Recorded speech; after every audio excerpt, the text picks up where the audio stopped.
Bueno, ¿cómo les va? Ya me agarraron fuera de base, pero eso quiere decir que las cosas están calientes acá y hay muchas noticias y muchas cosas que nos hace que durante la pausa sigamos como que en ebullición. Parecemos tres Alka-Seltzer el día de hoy, ¿eh? Pero vamos a darle la bienvenida. Aquí hay funcionarios hay funcionarios en República Dominicana que han dado pagareces de dinero de corrupción. Pero hay dinero que no tiene pagareces. Mire qué silencio. Hay funcionarios que han dado pagareces que dicen, yo te voy a hacer tal cosa por tanto. Se supone que si normalmente, por lo que uno ve en las películas, ¿verdad? Las películas, dice, si se aprueba tal cosa, yo te doy tal cosa. Toma, la mitad antes y la mitad cuando se apruebe. De eso no se dan papeles, ¿verdad? De eso no se dan papeles, ¿verdad? Aquí hay funcionarios que han otorgado pagareces por escrito. ¿Y qué palabra tan fea? Y hoy no le pueden cobrar porque están presos la gente. Ya. ¿Qué palabra tan fea? Discúlpeme, pero ¿cuál es la palabra más fea que existe? ¿Cuál es el argumento? ¿Cuándo tú no debes de firmar un pagaré? Cuando no lo va a pagar. Cuando tú no debes. Cuando tú no lo puedes cobrar. Una pregunta. Si existe en ese caso que yo digo de un funcionario que cogió un pagaré, ajá, ¿con qué bretele usted puede justificar el hecho del servicio que usted le prestó ahí en ese papel? Ajá. A mí me gustan mejor los debo y deberé. Debo y deberé. A mí me gusta como dice el hombre al final. Debo y pagaré. Cómo se cobran los capos, mi cuarto. Ay, no. Los capos cobran matando gente. Págame mi cuarto. Por eso dije, ay no, bueno, así bien no. le fue que lo están diciendo que voy a la justicia. Sí, dice que fueron de los procuradores. Ajá. Pero ¿cómo vaya a procuradores de Danilo? Pero dice que fue al actual, Ante los dos procuradores. ¿Y al anterior? Pero si Danilo lo que quiere es deshabilitar políticamente a Leonel Fernández, lo que tiene es que decirle al procurador que lo reciba y le dé curso. Pero no le dio curso. ¿Y el procurador tiene que recibir a ex convictos así? ¿El qué? No, porque el procurador es un funcionario Quirino público. Paulino no tiene yo pensaba que debía unos impuestos y ya me di cuenta que no debe ni eso. Tampoco. Prescribieron. Está bien, vamos arriba. Ay, Cristo. Adelante, hermano. Vamos a presentar a nuestro invitado del día de hoy, ¿qué les parece? Al doctor Alexis Joaquín Castillo. Él es aspirante a la presidencia de la República por el partido Alianza Nueva República. ¿Qué tal? Bienvenido, ¿cómo le va? ¿Cómo está usted? Gracias, buenos Nos va a días, excusar Marcela, porque Racín, el primer segmento de los comentarios quedó arrastrado en pero usted sabe cómo es. Esa es la realidad del país. ¿Cómo le va? ¿Cómo está usted? Agradeciendo a ustedes la oportunidad de permitirme estar aquí en la mañana de hoy. Y esos juicios y esos señalamientos que han estado haciendo son la preocupación de la nación. El país está preocupado por lo que ocurre en el día a día, la incapacidad del gobierno de resolver los problemas principales de la nación. Uno advierte que hay una ruptura social.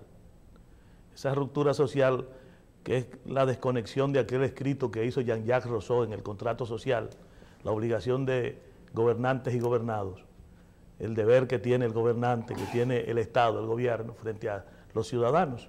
En el país, pues, uno entiende que todas esas cosas están disminuidas y hay un estado, una sensación de tensión permanente en la República. Habrá que buscarle fórmula y solución al problema. Muchas veces se entiende que la solución al problema está en el 20, en el 2020 o en el 2016, o cada vez que hay elecciones. Sin embargo, los problemas del país deben de resolverse de manera permanente, un compromiso del Estado con el ciudadano. Problemas fundamentales como la educación, como la seguridad ciudadana, como la salud, que son problemas prioritarios, fundamentales. No hay todavía una solución. Y ni hablar de otros temas que son fundamentales. Y eso, pues, de alguna manera nos ha obligado a nosotros a retornar al ejercicio de la vida política, con una actitud crítica en el ejercicio político, porque nos fuimos del ejercicio político, abandonamos el reformismo en un momento determinado, porque entendíamos que el reformismo había una desconexión entre lo que postulaba y lo que la realidad demandaba. Sin embargo, la realidad del día de hoy es que es mucho más apremiante y nos obliga al ejercicio, a la actividad y a la participación, y hoy estamos ofertando al país una candidatura a través de un trabajo, de una plataforma política que durante 3 años y medio hemos estado consultando y hablando con la ciudadanía. Hablamos de que son tantos los males y los problemas de la República que nosotros necesitamos retornar a un pensamiento un tanto más civilizado, más adecuado a la realidad. El tema, por ejemplo, de los partidos políticos. Ustedes lo han dicho, digo yo, hasta la saciedad.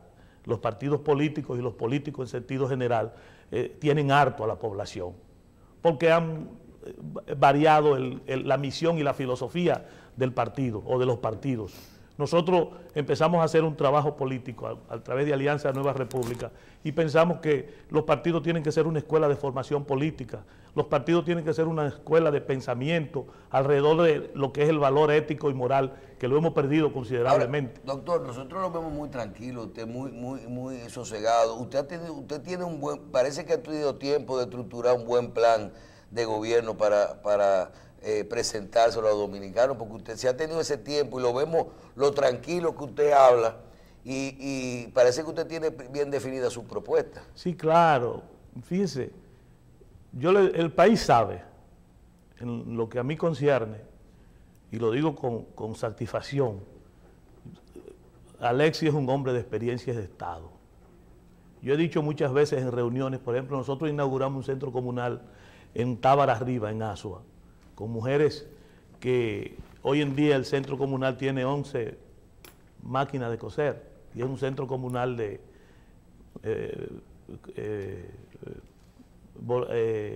¿cómo le llaman a esto? Que hacen costura, bordado. Bordado, costura, son 3. Manualidades. De manualidades. Corte, costura. Sí, y entonces, ¿qué procuramos nosotros con ellos?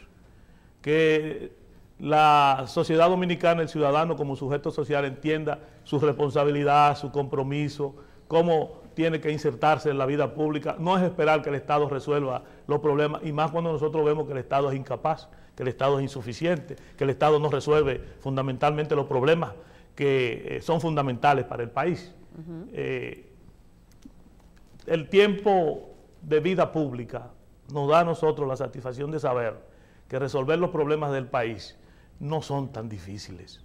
Difíciles son cuando el presidente o cuando un presidente cualquiera asume la rienda pública y corporiza su actuación y beneficia con privilegios y favoritismo a su entorno. Entonces ahí empieza a complicarse la cosa pública y por vía de consecuencia en lo que concierne al país en estos momentos una situación intolerante. Yo creo que dirigir el país no es tan complicado si el presidente va con principios, con valores éticos y moral. Por ejemplo, yo he dicho, doña Marcela, he dicho en reiteradas ocasiones, si en algún momento el destino me coloca en condiciones de ser presidente de la República, uno de los legados que nos corresponde a nosotros hacer es darle a la justicia verdaderamente el esplendor que nunca ha tenido. ¿Cómo puede la justicia ser independiente? Yo creo que la justicia puede ser independiente si nosotros modificamos el sistema de elección de los jueces. Si nosotros sacamos a los políticos del Consejo Nacional de la Magistratura y permitimos que la escogencia de los jueces sean jueces de carrera, es difícil hacer eso, es complicado hacer eso, es sentarse con el sector empresarial, es sentarse con la vida, con los ciudadanos en sentido general y buscar solución a un problema que hoy en día genera en la sociedad dominicana un estado de alta tensión. No hay satisfacción de la justicia, pero el problema, por ejemplo, de la seguridad ciudadana es gravísimo. Hay una política de distracción que establece que la seguridad ciudadana tiene que aumentarse en el nivel de un alto temor del ciudadano para, como dicen los tratadistas, si hay inseguridad ciudadana, el delito se convierte en un negocio. Entonces hay sectores empresariales que se benefician de la inseguridad ciudadana y obtienen enormes ganancias con un estado de temor que es el que hemos estado viviendo los dominicanos. ¿Es difícil resolver el problema de la seguridad ciudadana? No, yo pienso que no, que lo que tiene que haber es voluntad. Sin embargo, doctor, déjeme decirle que yo tenía en mi mente una pregunta y usted me la arregló para yo poderla hacer mejor. Porque precisamente nosotros hemos hablado aquí de una ola de reforma de la justicia desde hace un tiempo a esta parte. Y entonces, como usted habla, realmente nos dice, mira, no ha habido prácticamente ninguna ola de reforma, o lo que ha habido no ha sido lo suficiente. Y la pregunta viene porque usted fue fiscal del Distrito Nacional, o sea, Ministerio Público. Sí. Y en verdad, para la población, tanto el Ministerio Público del momento como la justicia, no andan bien. Dice la gente, dice las encuestas. Dice la gente. Y diariamente uno ve constantemente eso. Le pregunto, si tú cuando usted era fiscal del distrito y verifique lo que ha pasado y compare esos dos tiempos, cuando estamos hablando de independencia de los poderes públicos y usted habla de la escogencia de los jueces, debemos recordar que cuando Joaquín Balaguer era presidente no había tampoco esa independencia de escogencia de jueces, era quizás peor que lo como es ahora. Pero le pregunto para que usted me haga en el contexto las comparaciones. Cuando yo fui Ministerio Público, nosotros estábamos en el borde de una ola de cambio. Precisamente a partir del 96 la justicia asumió un cambio, si se quiere, significativo en el orden administrativo. Una de las aspiraciones, de las viejas aspiraciones ciudadanas, es la justicia independiente, la justicia al servicio del país, es que la justicia tenga el esplendor que requiere. Bueno, apareció un planteamiento significativo en ese orden que fue independencia presupuestaria. A partir de ahí abrigamos la esperanza, el país, de que la independencia presupuestaria le iba a dar a la nación una justicia independiente. No ocurrió así porque la justicia sigue siendo, aún con la independencia presupuestastaria, cenicienta. Y entre comillas. La cenicienta de los tres pero poderes. Entre comillas, entre independencia, porque el porcentaje que se estableció no se cumple. Claro que no, claro que no. Y entonces, ¿quiénes asignan partidas presupuestarias? ¿De dónde parte eso? El Ejecutivo. Poder Ejecutivo, Poder Legislativo. La justicia sigue siendo cenicienta. Pero aún así, seguimos avanzando en la ola de darle a la justicia independencia en el tren judicial, la escogencia de los jueces, para que los jueces fuesen finalmente una vieja aspiración, no pudiesen ser sustituidos. O sea, que el juez tuviese esa garantía. Sí, permanencia. Pero entonces, ¿qué hacemos? Se crea el Consejo Nacional de la Magistratura y los políticos pervierten la esencia y la filosofía del Consejo Nacional de la Magistratura. Al día de hoy es los políticos que deciden. Se pensaba que si asumíamos otro modelo, el Consejo Nacional de la Magistratura debía de tener en su seno al Colegio de Abogados. Sí. Debía de tener en su seno a los decanos de las facultades de Escuela de Derecho. Sí. Debía de tener en su seno una mayor representación de ciudadanía. Sin embargo, son los políticos los que han decidido. Todo. Y el resultado es de frustración. Seguimos con una justicia de poca credibilidad ciudadana. Y entonces, ¿qué es lo que necesita un gobierno? Yo pienso que en el 20 lo que nosotros tenemos que hacer es darle la seguridad a la ciudadanía de que ese Consejo Nacional de la Magistratura se va a modificar y la participación tiene que ser no de los políticos. Y debemos agregar, doctor, y escúcheme que lo interrumpa, que también la forma en cómo se evalúan esos candidatos no creo que es la adecuada. Sentarme ahí 5 minutos, decirle, mire, usted tiene 5 minutos, es como mucho, y si usted necesita algo más, usted nos dice, pero... No, y también preconcebidos, son formas que ya están preconcebidas. Correcto, o sea, ¿qué es lo que le vamos a preguntar? El periodista agudo, como lo son ustedes tres, programas tan objetivos, han denunciado en reiteradas ocasiones que ya están enterados de quién va a ser designado juez en tal posición y en las altas cortes. Entonces, esas son situaciones que verdaderamente mantienen el alto nivel de frustración del dominicano y de la dominicana con la justicia. Lo que muchos dicen, doctor, es que tienen que ser los políticos los que escojan a esas personas porque son instrumentos políticos. O sea, yo no entiendo realmente qué argumento es ese. O sea, si el Tribunal Constitucional es un estamento político, pues entonces lo que el argumento es, no, tiene que ser los políticos los que le escogen para entonces poder garantizar la política de ese organismo. Bueno, porque ese es el argumento de la conveniencia. Lo que yo creo que el argumento de la institucionalidad del país tiene que ir dirigido a garantizar una verdadera justicia. Y yo creo que la verdadera justicia tiene que ser sacar a los políticos de su influencia, de su nivel de decisión. ¿Y usted incluiría ahí en la Procuraduría General de la República No, también? no tiene que estar el Procurador General de la República. ¿Por qué? ¿Usted lo dejaría dependiente del presidente? Es que es un funcionario al servicio del Poder Ejecutivo. Y además de ese... Ministerio y además de eso, el Ministerio Público en el sistema de justicia es una parte en el proceso, parte interesada en el proceso. Entonces, ¿qué es lo que nosotros necesitamos? Que ese Ministerio Público no influya en aquel que va a tomar la decisión final.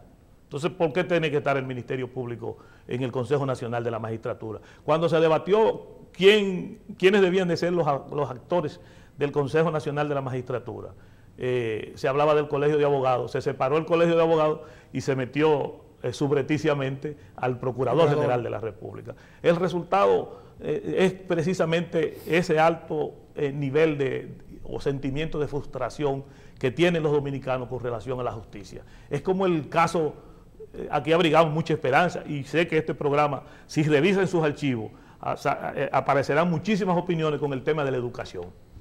Bueno, abrigamos esperanza de que el 4%, aparecieron las sombrillas amarillas, apareció la opinión pública reclamando. Pero uno ve a 6 años de la implementación del programa, de un presupuesto de 4% de la educación, y se mantienen los niveles de frustración. Solamente hay que ver ese organismo internacional que evalúa la calidad de los estudiantes, el PISA, como dice en matemática, ciencia y lectura, en qué lugar estamos nosotros. Entonces, mantenemos los niveles de frustración en un tema tan importante como el de la educación. ¿Cuál es la razón de que a 6 años no se invierta en la formación del profesor, que a 6 años no se invierta en la preparación del estudiante? No, el gobierno ha decidido 2 cosas. Primero, el desayuno escolar, que se constituye en una repartición de favoritismo y de privilegio en el entorno del PLD. Y el gobierno ha decidido la construcción. Bueno, son cosas importantes, pero no son las más importantes con relación a la formación y a la preparación en términos de educación, de aprendizaje del estudiante. Entonces, son temas fundamentales como el tema de la salud, por ejemplo. No es posible, señores, que a esta altura las denuncias que nos llegan a nosotros y que sé que le llegan a ustedes permanentemente, se esté vendiendo medicinas falsificadas. Se estén vendiendo medicinas falsificadas que son placebo para muchos ciudadanos aquí en el país que la necesitan. Casi aprobada. Una sentencia de muerte. Que son sentencias de muerte. Casi aprobada, porque en Boca dicen, no, ahí se venden. Yo no digo que no se puedan vender. Es como que no se pueden vender. No, yo no digo que no se vendan. Es como la corrupción. Yo no digo que nosotros vamos a erradicar la corrupción total. Es difícil. Ahora, el tema de la medicina, yo creo que el gobierno sabe quién la vende, qué farmacia la está distribuyendo, quién la trae fuera del país hacia acá. ¿Usted tiene una propuesta, me dicen, de pena de muerte a los corruptos? Nosotros planteamos que si no hay orden en una sociedad como la nuestra, evidentemente que lo que vamos a vivir, y ya lo estamos viviendo, es libertinaje. Fíjense, yo fui abogado en San Pedro de Macorís, para que ustedes vean cómo está la situación de la República. Un oficial de la policía se vio involucrado en el ejercicio de sus funciones en un problema en Atomayor. Y ese oficial de la policía, 3 meses de medida de coerción, pidió la revisión. Y terminamos en San Pedro de Macorís. ¿Qué hace la policía, el jefe de la Policía Nacional? Con relación al arraigo, emite una certificación diciendo, ese coronel no va a abandonar el país. No se va de aquí. Yo garantizo que no se va de ahí. Y el general que está ahora en San Pedro de Macorís, general Jerónimo Brown, da una certificación y se presenta diciendo, ese oficial no va a abandonar el país. Y el juez rechaza la medida de coerción, la revisión. Yo le decía al juez, es que ustedes plantean una situación extremadamente complicada para el país. El policía que anda contigo, que te cuida, ¿de dónde es policía? El que cuida este tribunal es policía. Y es la Policía Nacional la que está dando una certificación diciendo que garantiza eso. ¿Qué genera en la discusión técnica, jurídica, ese tema? La desconfianza. Totalmente de desconfianza. Eso es un asunto extremadamente preocupante. Y entonces, ¿hacia dónde vamos? Yo insisto que hay una ruptura social, que el tema de la educación, que el tema de la salud, que el tema de la seguridad ciudadana y otros muchísimos temas, por ejemplo, no me quiero meter en ese tema, pero el tema eléctrico, que el Estado ha estado vendiendo, el gobierno, la panacea de Punta Catalina. Sin embargo, hacia dónde va un segmento, aunque hablamos de todos los segmentos, porque hay un segmento aquí, el más sacrificado de todos, en los últimos 20 años, la clase media. La clase media. O sea, la clase media en República Dominicana en el 1996 era el 32% de la población, hoy es el 21%. O sea, la incapacidad de la clase media de accesar a bienes y servicios ha complicado la situación de tal manera que el Estado tendrá en algún momento la obligación de buscar fórmulas de solución a los problemas que afectan al país. Esa clase media tiene que ir hoy en día a clínicas, debió de ir a hospitales. Si el servicio de hospital hubiese sido de calidad y nosotros pagamos calidad para el presupuesto, damos impuestos para eso, evidentemente que no tiene que ir la clase media a un hospital, o no tiene que ir a un colegio privado cuando la educación pública está ahí, estamos pagando un presupuesto para eso. O sea, la situación es complicada, tan complicada, que nosotros en Alianza Nueva República hemos estado asumiendo el papel totalmente diferente a los partidos convencionales o tradicionales del país. Nos estamos convirtiendo en una escuela de formación, que es lo que verdaderamente necesita el ciudadano, que llevar al ciudadano una línea de conciencia como sujeto social de cuáles son sus problemas y cómo puede resolverlos. Nosotros asumimos como Alianza Nueva República un alto a ese modelo de democracia representativa y asumimos que que el ciudadano debe de plantearse una democracia diferente, que es la democracia participativa, que no lo representa el diputado ni el senador. Total, los diputados no representan a nadie, salvo excepciones. Los senadores no representan a nadie. ¿Durante la campaña? ¿Durante la campaña? Exacto, ahí sí. Pero el ciudadano tiene que entender que sus problemas son sus problemas. Sí. Y que él tiene que convertirse y hacer conciencia de esos problemas y salir a discutirlo y salir a reclamarlo, no dejar en manos de un funcionario inepto e incapaz la solución de los problemas de la República. Mire, a mí me fascina entrar en los temas de educación, me fascina. Y realmente sabemos que usted es un académico, que está envuelto en las universidades. Yo que también soy catedrático de una universidad en licencia, porque no tengo mucho tiempo, cada día más me preocupa lo que pasa con la educación. Y le pregunto a usted, que usted ha hablado claramente sobre la educación básica e intermedia, con los problemas que tenemos con presupuesto, con el 4% del Producto Interno Bruto, con la ejecución de lo que el gobierno ha hecho, y le voy a preguntar, ¿cómo usted lo evalúa ya en el estamento más superior, que es la universidad, el sector universitario? ¿Cuán difícil se nos hace formar un profesional con esa base tan mala que tenemos? ¿Cómo ha habido y cómo usted lo compara con las épocas anteriores, cuando hablábamos de que la educación de Trujillo, Balaguer, que ha ido, de Trujillo era fuerte, Balaguer medianamente fuerte, sin mucha inversión, pero después degradándose a través del tiempo? Hay una pregunta inconclusa que hizo Hassim, que es el tema de la pena de muerte. La pena de muerte. Y yo me siento en el deber de responderla. Es el tema del orden y de la seguridad y hacia dónde hemos estado caminando, hacia un estado de libertinaje. Hay que ver los medios de comunicación, cómo el ciudadano hoy en día no respeta a la autoridad. Sí, así. Y cómo la autoridad asume una actitud de violencia que al final de la jornada genera en la inteligencia emocional un estado difícil y complicado. Para solucionar el problema de la corrupción administrativa, que es la que nosotros nos referimos, de la pena de muerte, específicamente a la corrupción administrativa. Ese funcionario que se lleva 35.000 millones de pesos, y que yo vi en Odebrecht, unas declaraciones que da uno de los imputados, decir, fíjese lo grave que es para el país. Decir, no, ese dinero que el Ministerio Público encontró de 35.000 millones de pesos en mi cuenta, no es mío. Ese dinero es del Partido de la Liberación Dominicana, dice uno de los imputados. En un país institucionalizado, en un país de respeto de sus instituciones y de sus ciudadanos, ese partido debió de estar proscrito y su presidente perseguido por la acción pública.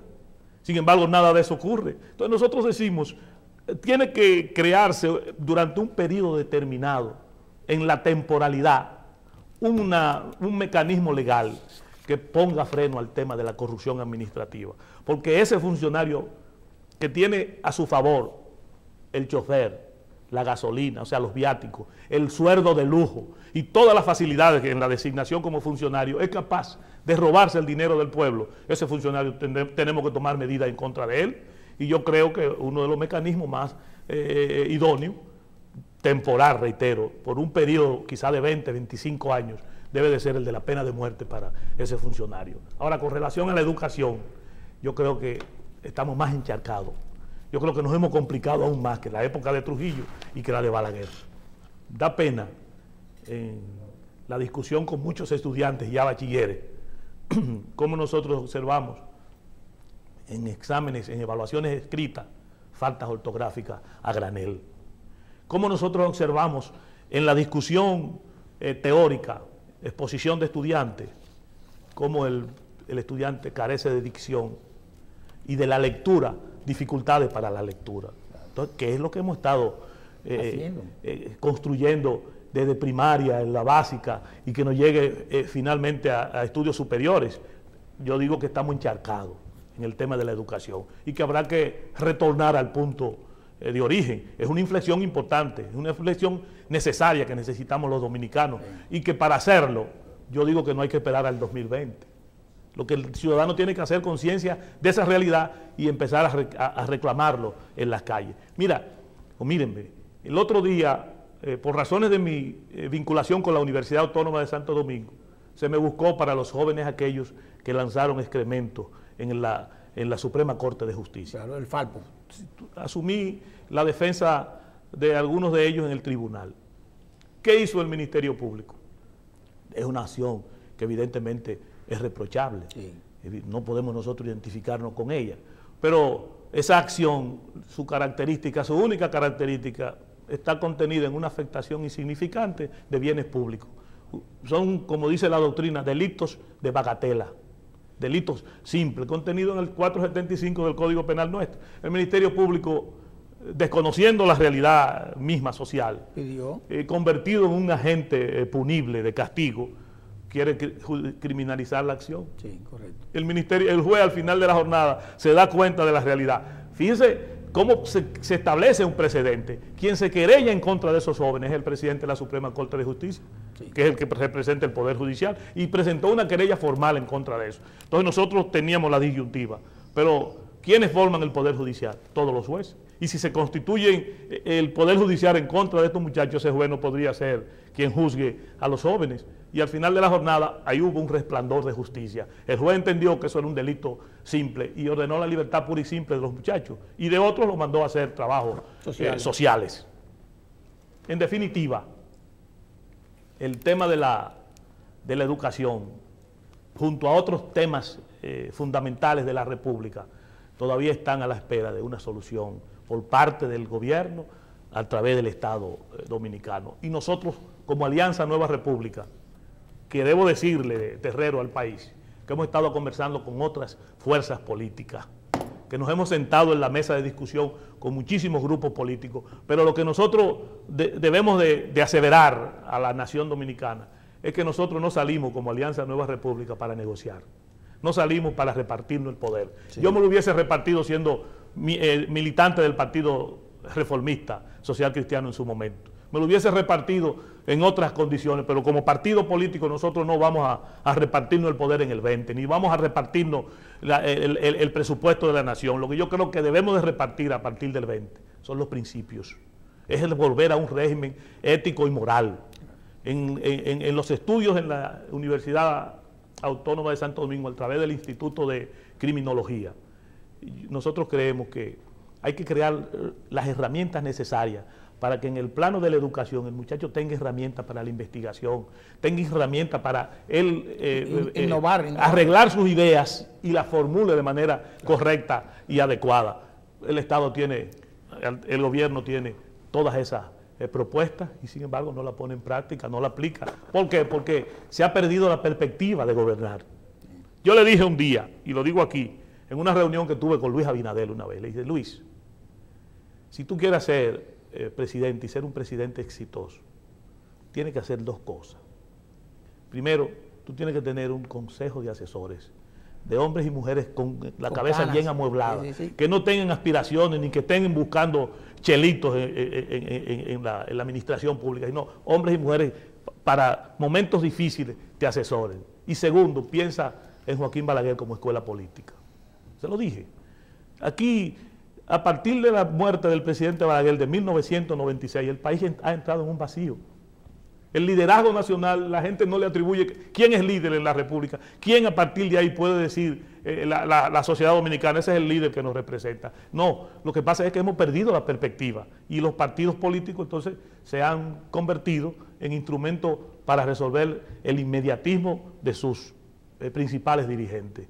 Ahí no encaja Alianza Nueva República. Y en esa conversación con fuerza política procuramos darle una respuesta a partir de las elecciones del 20 a la nación dominicana. El ciudadano ha estado haciendo conciencia de su realidad, se ha comprometido claramente con líneas de trabajo y nosotros abrigamos la esperanza de que esto genere al final de la jornada un futuro promisorio para el ciudadano y los ciudadanos, Doctor, las ciudadanas. Para poder realizar su propuesta, usted necesita llegar al poder. La estructura política de su partido, tenemos una estructura nacional, van a presentar candidaturas en otros sectores, piensan hacer alianzas. ¿Por dónde va ese tema? Y ahí mismito, porque es fundamental todo esto, su posición sobre la reelección presidencial. Nosotros somos una agrupación política que hemos estado trabajando a nivel nacional. Hemos constituido organismos y estructuras a nivel nacional. Y en el camino hemos estado conversando con fuerzas políticas sobre la base de un programa de principio, de un programa de nación. Para las próximas semanas, tal vez en los meses inmediatos, nosotros le vamos a presentar al país una propuesta de cómo gobernar la nación sin el trauma y la frustración que en los últimos años ha vivido la República. Con relación a la reelección, yo he dicho en reiteradas ocasiones, bueno, Balaguer fue reeleccionista, pero eso fue Balaguer el reeleccionista. En el 1994 yo asumí una posición pública de que él no debía de ser candidato presidencial y una posición pública de que no debía de ir en el 96 tampoco. O sea, yo como Alexis Joaquín Castillo entiendo. Antes de modificar la Constitución. Claro que sí. Y además la reelección para la Constitución del 66 no prohibía la reelección. Es correcto. O sea que Balaguer nunca violó la Constitución de la República. Lo que ha ocurrido, y además, recuérdense ustedes que se utilizó como eslogan despectivo de campaña contra el presidente Balaguer el concepto aquel de que la Constitución era un pedazo de papel, sí. Que Balaguer no la respetaba, que Balaguer era esto, que Balaguer era aquello. Y ahora, ¿qué ha sido la Constitución de la República a partir del 96?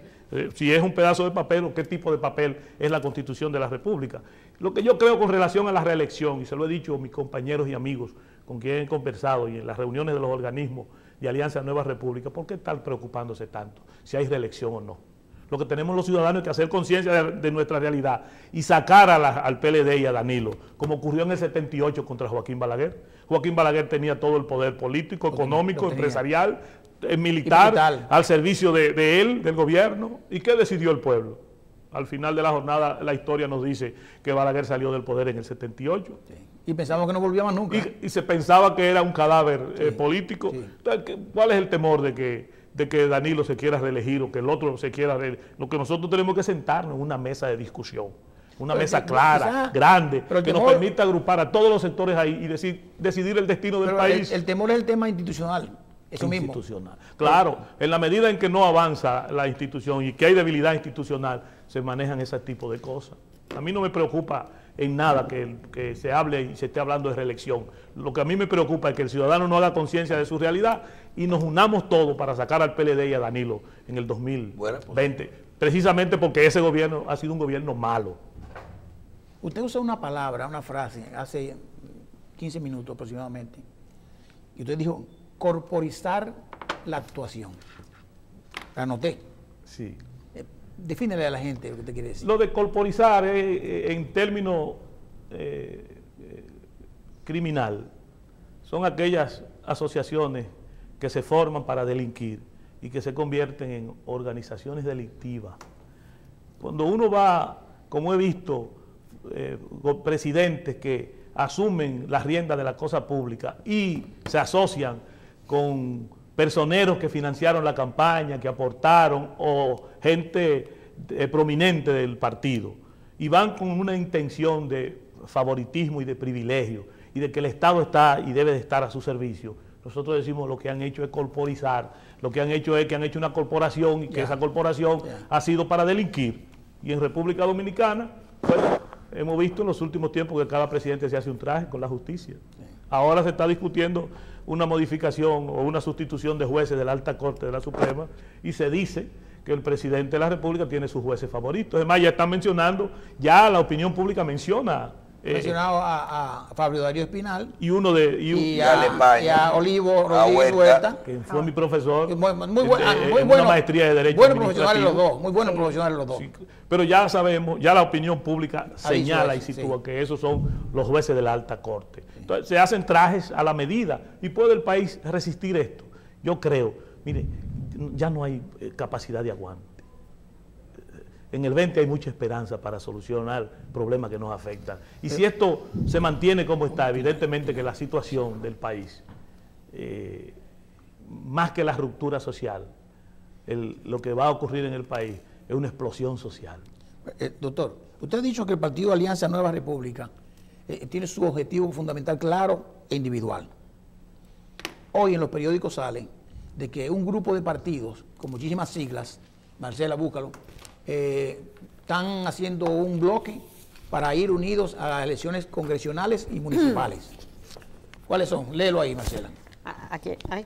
Aquí están el BIS, el PQDC, sí, el PRSD, el PUN, el PDI, el PVD, el PTD, el FA y el FNP. Exacto, ahí hay muchísimo, ¿verdad? Ahí hay muchísimo. Faltan más todavía. Dice que son 9. Sí, pues dice Peñaguaba, que es que está coordinando esto, que también está hablando con Alianza País para ver también cómo se unen, y me imagino con Opción Democrática, que era lo que tenían la idea de ir juntos. Sí, con Minú y con Guillermo Moreno. Claro, pero la idea es unirse porque ellos dicen que pequeños no pueden lograr con esos grandes. Y usted está diciendo lo contrario. Usted dice, mi partido es individual y yo voy a ir solo. ¿Verdad? ¿Cómo usted ve eso? Y si realmente efectivamente eso sale porque la ley de partidos me limita en muchas cosas y ahora tengo una opción de ir, como están separadas las elecciones, de poder lograr algo unido en vez de ir solo. Yo no sé si ellos van a lograr algo positivo para la nación.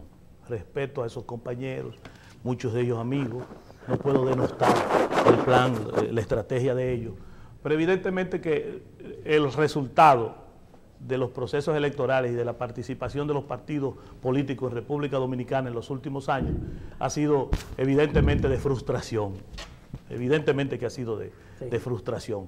Yo no sé si eso tendrá un resultado positivo. A veces esa liga de Maco con Cacata genera evidentemente una situación de... Macos y Cacata. Claro, porque ahí yo veo partidos extremadamente conservadores. Sí, contra un extremista. Contra otros partidos que asumen una actitud muy progresista. No, y gente muy seria, y gente muy... Yo me pregunté, y lo discutimos en los órganos de dirección de Alianza Nueva República. Esa propuesta que hizo la señora Minú y que hizo Guillermo Moreno, ¿cómo se iba a articular? Sí. ¿Cómo iban a hacer una primaria dos partidos que tienen un padrón diferente? ¿Cómo se iba a manejar eso? Porque todos iban a votar en una primaria por el grupo de Moreno y todos iban a votar en esa misma primaria por el grupo de Minú. ¿Cómo se articulaba? ¿Qué era lo que se buscaba? Sí, bueno, habría que hacer una alianza, pero no una primaria. No una primaria. Porque la primaria iba a confrontar dos padrones totalmente diferentes. 4 elecciones, que ellos no se confunden. Es así. Lo que nosotros decimos es que todavía estamos a tiempo. No es verdad que el mundo se va a acabar en el 2020. Nosotros estamos a tiempo para convertir a los partidos en un instrumento de formación política. Exacto. ¿Qué es lo que estamos haciendo nosotros? Una escuela de formación política. Los partidos, bueno, la Junta Central Electoral, la ley electoral habla de un presupuesto a los partidos políticos y entre las partidas está la formación política. ¿Qué partido en los últimos 20 años tiene escuela de formación política. No hay nada de eso, o sea, hemos perdido el norte. Así, hemos perdido el norte en República Dominicana, hemos perdido el sendero, el camino por donde debe de conducirse la vida ciudadana. Nosotros no estamos dechados de bondades ni de virtudes. Lo que sí necesitamos es que retorne de nueva vez a la República Dominicana, si es que alguna vez ha estado, el régimen de principio, lo ético, lo moral. En las discusiones, no sé si tenemos el tiempo, pero en el plano académico hay una discusión sobre una teoría que se llama la teoría de la ventana rota, que el Instituto de Criminología de la Universidad Autónoma de Santo Domingo, es una teoría de la Universidad de Stanford. Hicieron un análisis de un Mercedes-Benz en el Bronx y un Mercedes-Benz en Pasadena, California. 3 días duró el Mercedes-Benz en Pasadena, California, y nadie le puso la mano, pero en el Bronx lo desmantelaron completo. En la teoría nuestra... En el mismo país. En el mismo país. Bueno, una clase económica diferente a la del Bronx.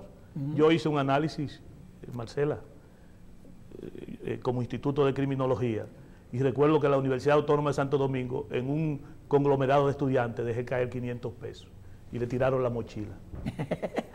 Pero yo en la universidad, en la Ucamaima, donde estoy en maestría, dejé caer los mismos 500 pesos y lo pisaron. ¿Lo mismo? La misma clase, una clase económica superior a otra. Sí. ¿Qué contrarresta la misma acción. ¿Qué nos llegó, a qué conclusiones llegamos? Al deterioro de los valores en República. Globalmente. Con el se rompió el respeto, el comportamiento y todo lo que significa en el país una vida civilizada. Aquí hay gente que lo devuelve. Hay mucha gente. Sí, hay excepciones, Claro. Sí. Excepciones. Sí, claro. Pero el ejemplo se dio claro, la mochila y después el pie. En eso está Alianza Nueva República y en eso procuramos, a partir de las elecciones que vienen, que se produzca un verdadero cambio. Me gustó ese ejemplo. Muchísimas gracias, doctor Alexis Joaquín Castillo. Gracias por haber estado un placer, con de verdad, nosotros. un placer. Él es aspirante a la presidencia de la República por el partido Alianza Nueva República, que nos acompañó.